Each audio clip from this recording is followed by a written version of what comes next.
The quiet story of Greek mythology, a calm and boring way, are going to travel very slowly into the distant world of ancient Greek mythology. There is no need to remember every name. There will be no test when the story is finished. You do not need to follow every family connection, every kingdom, or every journey. Simply allow the names and places to pass gently through your mind. Let them drift by, like small boats moving across a quiet sea. Make yourself comfortable. Let your shoulders relax. Allow your hands to rest wherever they feel most natural. And as you listen, imagine that the room around you is becoming a little quieter. Outside, the world continues with its ordinary business. But here, for a while, there is nothing you need to do. We will begin before the cities of Greece, before the temples, before the heroes, before the mountains, rivers, forests, and seas. We will begin with almost nothing at all. In the oldest Greek stories, the universe began with chaos. Today, the word chaos usually means confusion. It might describe a crowded room, a noisy street, or a kitchen filled with unwashed dishes. But the ancient meaning was different. Chaos was an empty opening, a vast space without roads, walls, or borders. There was no sunrise because there was no sun. There was no wind because there was no sky. There were no waves because there was no sea. There was only an endless, quiet emptiness. It had no clock. It had no calendar. It did not know whether it was morning or evening. For an immeasurable length of time, chaos simply existed. And then, very gradually, the first beings appeared. There was Gaia, the earth. Gaia was not only a goddess who lived upon the earth. She was the earth itself. Every stone, hill, valley, and patch of soil belonged to her. There was Tartarus, a deep region far below the surface. There was Nyx, the quiet darkness of night. There was Erebus, the shadowy darkness beneath the world. And there was Eros, the ancient force that drew separate things together. These beings did not arrive with trumpets or announcements. They simply emerged. The empty universe slowly became less empty. Gaia rested beneath the darkness. She formed wide plains and gentle slopes. She raised mountains from her surface. She created Pontus, the sea, whose waters gathered in the lower places of the world. She also brought forth Uranus, the sky. Uranus stretched above her like a great blue roof. During the day he was bright and open. At night he was filled with distant stars. Earth and sky became the first great parents of the Greek universe. Together, Gaia and Uranus had many children. Among them were the Titans. The Titans were ancient divine beings who existed before the familiar gods of Mount Olympus. There were 12 principal Titans. Their names included Oceanus, Coeus, Creus, Hyperion, Iapetus, Cronus, Thea, Rhea, Themis, Mnemosyne, Phoebe, and Tethys. You do not need to remember all of them. Even people who enjoy Greek mythology sometimes pause to remember which Titan was connected to which part of the universe. Some represented light. Some represented memory. Some were connected with rivers, laws, stars, or heavenly movements.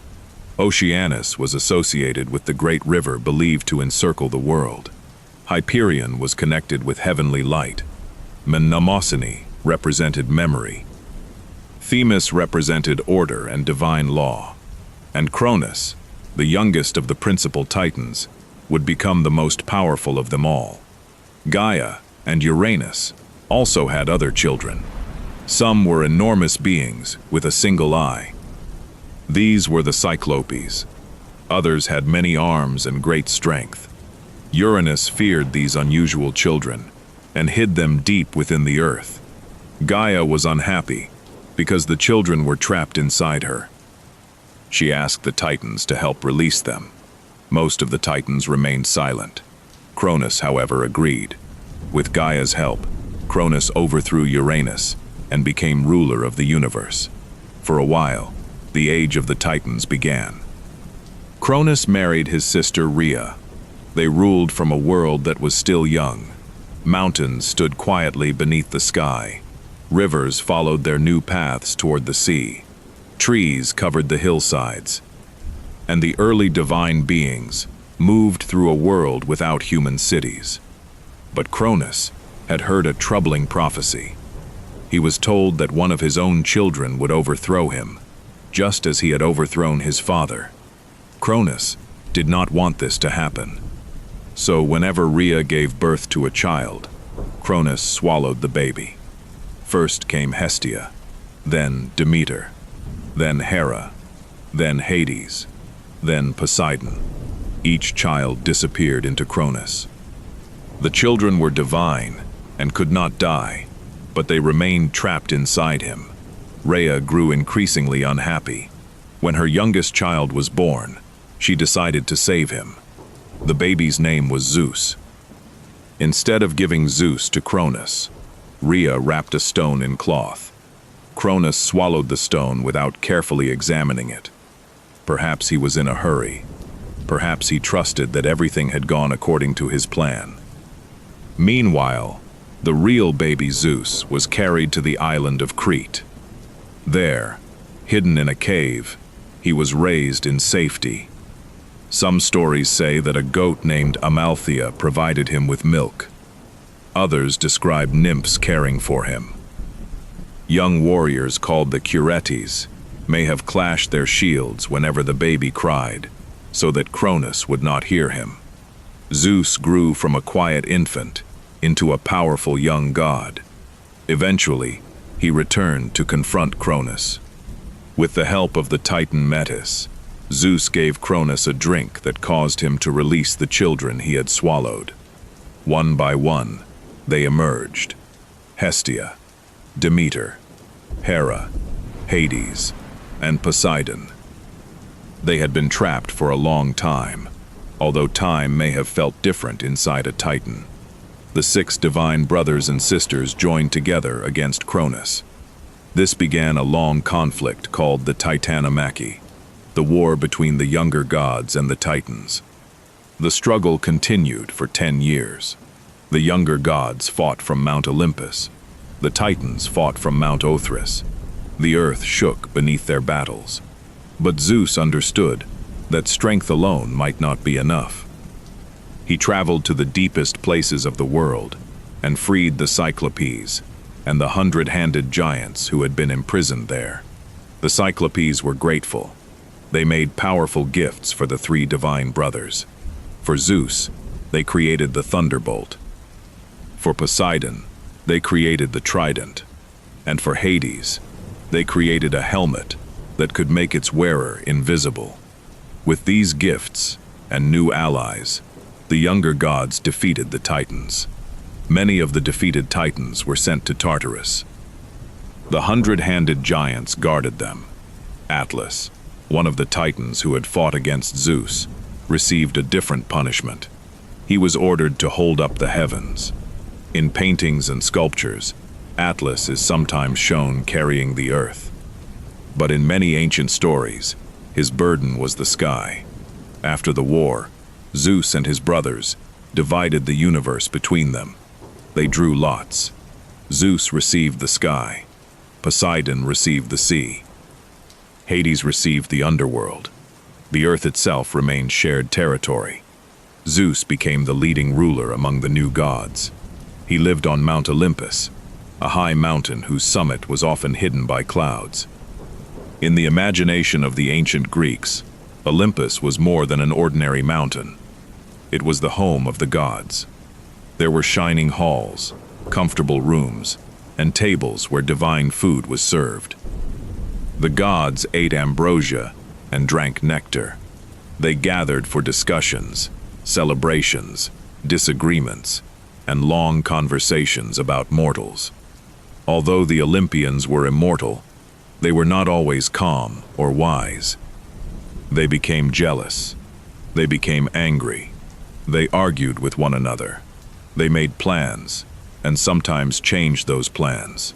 They helped mortals they liked, and caused difficulties for mortals who offended them. In many ways, the gods behaved like a very powerful and complicated family. Zeus ruled the sky and controlled thunder, lightning, and storms. He was also connected with hospitality, promises, law, and kingship. Travelers and guests were considered to be under his protection. A person who treated a visitor badly risked offending Zeus. Beside Zeus was Hera, goddess of marriage and queenship. Hera was dignified and powerful. She protected married women and royal families. However, she was frequently angered by Zeus's many romantic adventures. A large number of Greek myths involve Hera discovering another of Zeus's relationships and deciding what to do about it. Poseidon, brother of Zeus, ruled the sea. He carried a trident and traveled across the water in a chariot. When calm, Poseidon could provide smooth voyages. When angry, he could create storms and earthquakes. Sailors respected him because the sea was essential but unpredictable. A journey across the water could begin beneath a clear sky and end in violent waves. Hades ruled the underworld. He did not usually live on Olympus because his kingdom was beneath the earth. Despite later portrayals, Hades was not the Greek version of an evil spirit. He was stern, distant, and responsible for governing the dead. His kingdom had rules. Every mortal would eventually enter it, whether rich or poor, famous or forgotten. Demeter was the goddess of agriculture and grain. She watched over planted fields. The yearly cycle of growth and harvest was connected to her. Hestia was the goddess of the hearth. She was quieter than many of the Olympians. Her fire burned at the center of the household. Families gathered around the hearth to cook, talk, and stay warm. Because nearly every home had a hearth, Hestia was present in the ordinary routines of daily life. Athena was the goddess of wisdom, strategy, and skilled crafts. Her birth was unusual. Zeus had swallowed the goddess Metis after hearing that she might give birth to a powerful child. Later, Zeus developed a terrible headache. The god Hephaestus, or in some versions another divine helper, opened Zeus's head. Athena stepped out, fully grown and wearing armor. Athena was connected with thoughtful planning, rather than uncontrolled violence. The city of Athens regarded her as its protector. According to one story, Athena and Poseidon competed to become guardian of the city. Poseidon struck the ground and produced a saltwater spring, or in some versions a horse. Athena planted the first olive tree. The people chose Athena's gift because the tree provided fruit, oil, wood, and shade. The city was named Athens in her honor. Apollo was associated with music, prophecy, healing, archery, and light. He carried a lyre and was often imagined as graceful and youthful. His oracle at Delphi became one of the most important religious centers in the ancient Greek world. People traveled there to ask questions about war, travel, marriage, politics, and the future. The answers were often difficult to interpret. An oracle might give a response that sounded clear, but had more than one possible meaning. This allowed ancient visitors to leave Delphi with both guidance and another problem to think about. Artemis was Apollo's twin sister. She was the goddess of the hunt, wilderness, and wild animals. She traveled through forests with a bow. She valued independence and protected young creatures. Where Apollo was associated with music, cities, and structured knowledge, Artemis often belonged to quiet mountains and moonlit woodland. Ares was the god of violent warfare. He represented noise, confusion, and physical struggle. Unlike Athena, who represented planning and strategy, Ares represented the immediate force of battle. Many of the other gods did not particularly enjoy his company. Aphrodite was the goddess of love and beauty. One story says she emerged from the sea near Cyprus. Wherever she walked, flowers appeared. She had great influence over gods and mortals, because even the most powerful beings could become unreasonable when affected by love. Hephaestus was the god of fire, metalworking, and craftsmanship. He worked in a divine forge. There, he created armor, jewelry, tools, mechanical servants, and extraordinary objects. He was not usually described as physically perfect like Apollo or Aphrodite. He was a working god. His hands were skilled, and his creations were admired throughout the divine world. Hermes was the messenger of the gods. He wore winged sandals and traveled quickly. He protected travelers, merchants, shepherds, and messengers. He was clever and mischievous.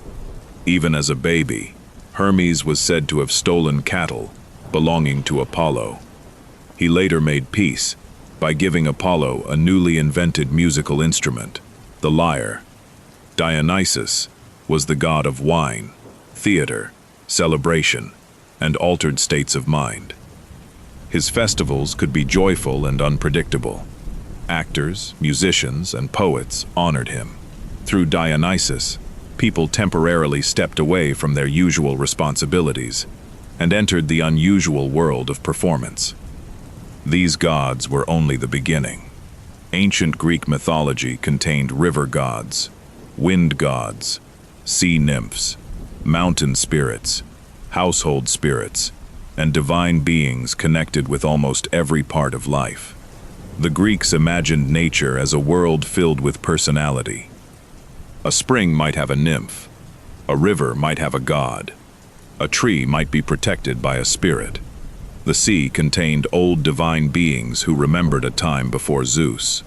Among the most important stories was the story of Prometheus. Prometheus was a titan, but he supported Zeus during the war against Cronus. He was clever and interested in humanity. According to one tradition, Prometheus shaped the first humans from clay. Athena gave life to the figures. Early humans were weak. They had no thick fur, sharp claws, or natural armor. They became cold at night. They struggled to prepare food. Prometheus decided to help them by giving them fire. Zeus did not want humans to possess this divine gift, but Prometheus secretly stole fire and carried it to humanity. With fire, people could warm their homes. They could cook. They could shape metal. They could keep wild animals away.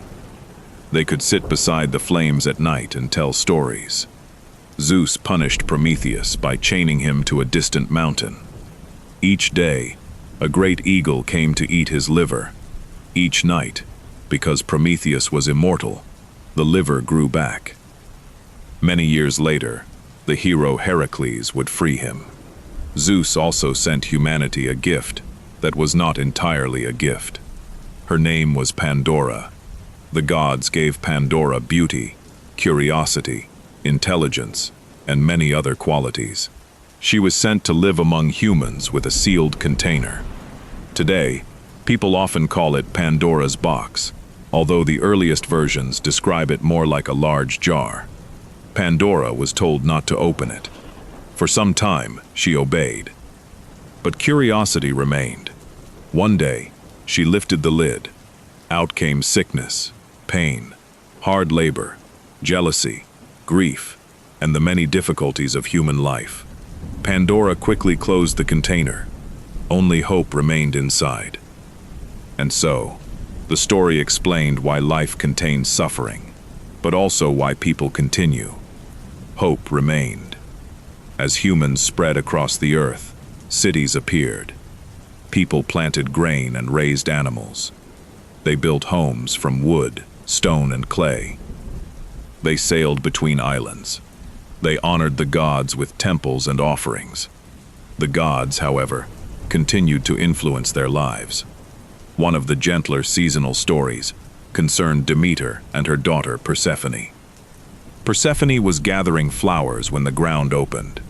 Hades emerged from the underworld and carried her away to become his queen. Demeter searched everywhere for her daughter. She walked across the land, disguised as an old woman. As she searched, she neglected the fields. Plants stopped growing. Seeds remained beneath the soil. Humanity faced famine. Eventually, Zeus intervened. A solution was arranged. Persephone would spend part of each year with Demeter and part with Hades. Because Persephone had eaten seeds from a pomegranate in the underworld, she could not leave it permanently. When Persephone returned to her mother, Demeter allowed plants to grow. The world became green. Flowers opened. Grain rose from the fields. When Persephone returned to Hades, Demeter grieved again. The leaves fell. The earth became quiet. The cycle repeated year after year. Another famous mortal was King Midas. Midas loved gold. When he was offered a reward, he wished that everything he touched would turn to gold. At first, the gift seemed wonderful. A branch became gold. A stone became gold. Furniture became gold. Midas imagined himself becoming the wealthiest king in the world. Then he tried to eat. His bread became solid gold. His fruit became gold. His water became gold before he could drink it. In some versions, he touched his daughter and turned her into a golden statue. Midas realized that a useful object and a valuable object were not always the same thing. He begged for the power to be removed. He was instructed to wash in the river Pactolus. The golden power left him and settled into the river sands. Midas returned home with a more careful understanding of wealth. Many Greek stories warned against excessive pride. The Greeks used the word hubris for the kind of pride that caused mortals to forget their limits. A skilled weaver named Arachne once claimed that she was better at weaving than Athena. Athena gave her an opportunity to withdraw the claim. Arachne refused. They held a weaving contest. Arachne's work was beautiful, but she also used her tapestry to show the mistakes and embarrassing behavior of the gods. Athena became furious. Arachne was transformed into a spider, weaving delicate threads for the rest of time. There was also Narcissus, a beautiful young man who rejected everyone who admired him. One day, he saw his own reflection in a pool. He did not understand that it was only an image. He became fascinated by the face in the water. He remained beside the pool, unable to leave. Eventually, he faded away, and a flower grew where he had been. The Narcissus flower still carries his name. Beyond the cities and temples were heroes. Some heroes were children of gods and mortals. Others were ordinary humans, with unusual courage, intelligence, or determination. Perseus was one of the earliest great heroes. His grandfather, King Acrisius, had heard a prophecy that his grandson would cause his death. To prevent this, he locked his daughter Danae away. But Zeus visited her, and she gave birth to Perseus. Acrisius placed Danae and the baby in a wooden chest and cast them into the sea. The chest floated safely to an island. There, Perseus grew into a strong young man. The island's ruler eventually ordered him to bring back the head of Medusa. Medusa was one of 3 Gorgon sisters. She had snakes for hair, and anyone who looked directly at her face turned to stone. Perseus received help from the gods. Athena gave him a polished shield. Hermes gave him a curved sword. Other divine helpers provided winged sandals, a special bag, and a helmet of invisibility. Perseus approached Medusa while looking at her reflection in Athena's shield. He avoided meeting her eyes. He cut off her head and placed it in the bag. On his return journey, Perseus rescued a princess named Andromeda from a sea monster. They later married. Eventually, the old prophecy concerning Acrisius came true, but not through murder. During an athletic contest, Perseus threw a discus. It traveled in an unexpected direction and accidentally struck his grandfather. Greek prophecies often worked this way. The more people tried to escape them, the more directly they traveled toward them. Another hero was Heracles, known to the Romans as Hercules. Heracles was a son of Zeus and a mortal woman named Alcmene. He possessed extraordinary strength. Hera, angry about another child of Zeus, caused great suffering in his life. After a terrible tragedy, Heracles was ordered to complete a series of labors.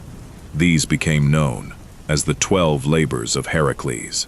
First, he defeated the Nemean lion, whose skin could not be pierced by ordinary weapons.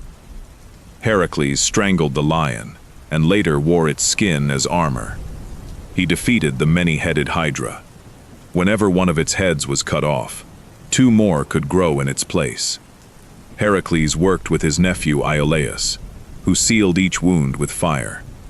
He captured a sacred deer. He caught a dangerous boar.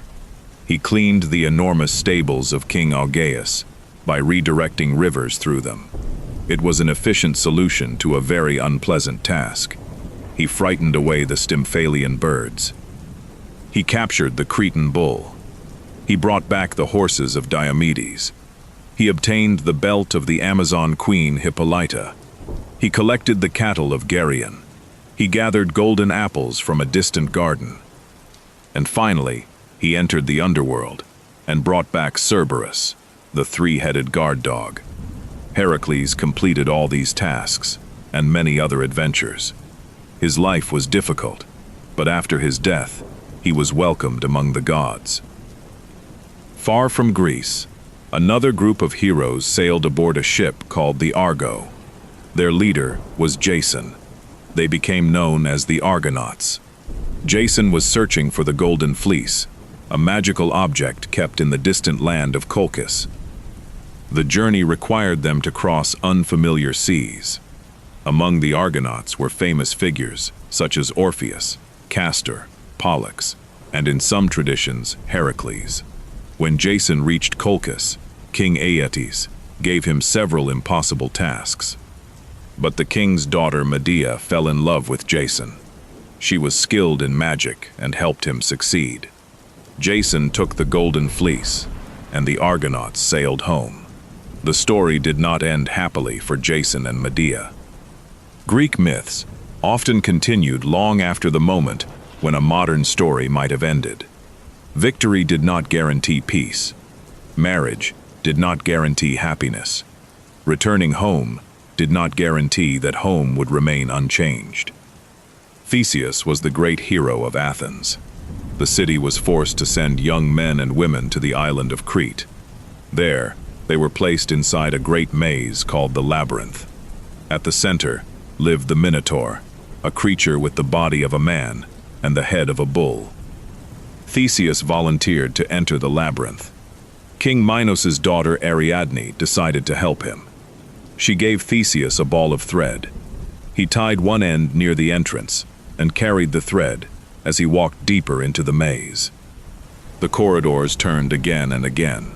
Without the thread, every passage looked similar. Theseus found the Minotaur and defeated it. Then he followed the thread back to the entrance. He escaped with the other captives. On his journey home, however, Theseus forgot to change his ship's black sails to white. His father, King Aegeus, was watching from a cliff. Seeing the black sails, he believed Theseus had died. Overcome with grief, he fell into the sea. According to the story, the Aegean Sea was named after him. One of the saddest musical myths concerned Orpheus and Eurydice. Orpheus was the greatest musician in the mortal world. When he played his lyre, animals became still. Trees bent closer. Rivers seemed to slow down. Orpheus married Eurydice, but she died soon afterward. Unable to accept the loss, Orpheus traveled into the underworld. He played music for Hades and Persephone. Even the spirits of the dead paused to listen. Hades agreed to release Eurydice under one condition. She would walk behind Orpheus as they returned to the surface. Orpheus must not look back until they had both reached the world of the living. They began the long walk. Orpheus heard almost nothing behind him. He wondered whether Eurydice was truly there. He continued climbing. The entrance grew closer. Light appeared ahead. Orpheus stepped into the upper world, but Eurydice had not yet crossed the boundary. At the final moment, Orpheus turned. He saw her, and then she disappeared back into the darkness.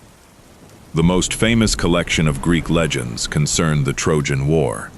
The conflict began with a divine disagreement. At a wedding feast, a golden apple appeared, with words declaring that it belonged to the most beautiful goddess. Hera, Athena, and Aphrodite each claimed it. Zeus did not wish to decide between them. The choice was given to Paris, a prince of Troy. Each goddess offered him a reward. Hera offered political power. Athena offered wisdom and victory in battle. Aphrodite offered the love of the most beautiful woman in the world. Paris chose Aphrodite. The woman was Helen, queen of Sparta. There were several versions of what happened next. In some, Helen willingly left with Paris. In others, she was taken. Either way, she traveled to Troy. Her husband, Menelaus, called upon the Greek kings to help bring her back. A great fleet sailed toward Troy. Among the Greek leaders were Agamemnon, Menelaus, Odysseus, Ajax, Diomedes, and Achilles. The war continued for 10 years. Troy was protected by strong walls. The Greeks built a camp beside the sea. Seasons passed. Weapons required repair. Ships required maintenance. Food had to be collected. Messages traveled between commanders. Although later stories focused on battles, much of any long war consisted of waiting. Achilles was the greatest Greek warrior. His mother, Thetis, was a sea goddess. She knew that he could choose between two futures. He could remain home and live a long, quiet life, or he could go to Troy, gain everlasting fame, and die young. Achilles chose fame. During the war, he argued with the Greek commander Agamemnon and refused to fight. Without Achilles, the Greeks struggled. Achilles' close companion Patroclus wore his armor and entered the battle. The Trojan prince Hector killed Patroclus, believing for a time that he had defeated Achilles. Achilles returned to the fighting in grief and anger. He killed Hector outside the walls of Troy. But Achilles did not survive the war. Paris shot him with an arrow, guided by Apollo. Later tradition says the arrow struck his heel, the one vulnerable part of his body. The Greeks eventually entered Troy through a plan created by Odysseus. They built a large wooden horse. A group of soldiers hid inside. The rest of the Greek army appeared to sail away. The Trojans brought the horse inside their city, believing it to be an offering. During the night, the hidden Greeks climbed out and opened the gates.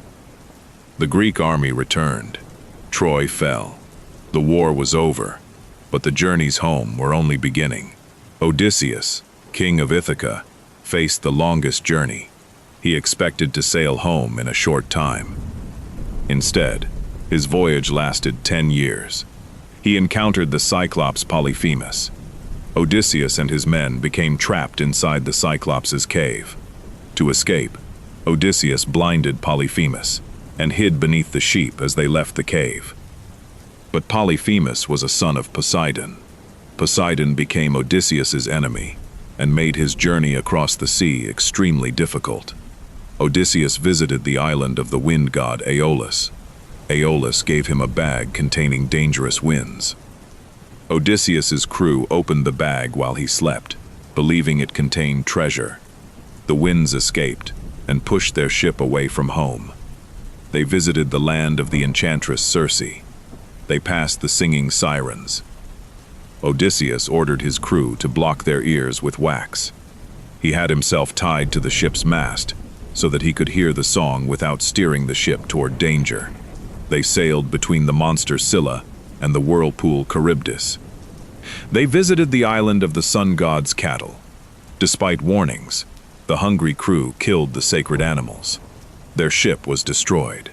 Eventually, Odysseus was the only survivor. For years, his wife Penelope waited in Ithaca. Many men believed Odysseus was dead and wanted to marry her. Penelope said she would choose a new husband after finishing a burial cloth. Each day, she worked at the loom.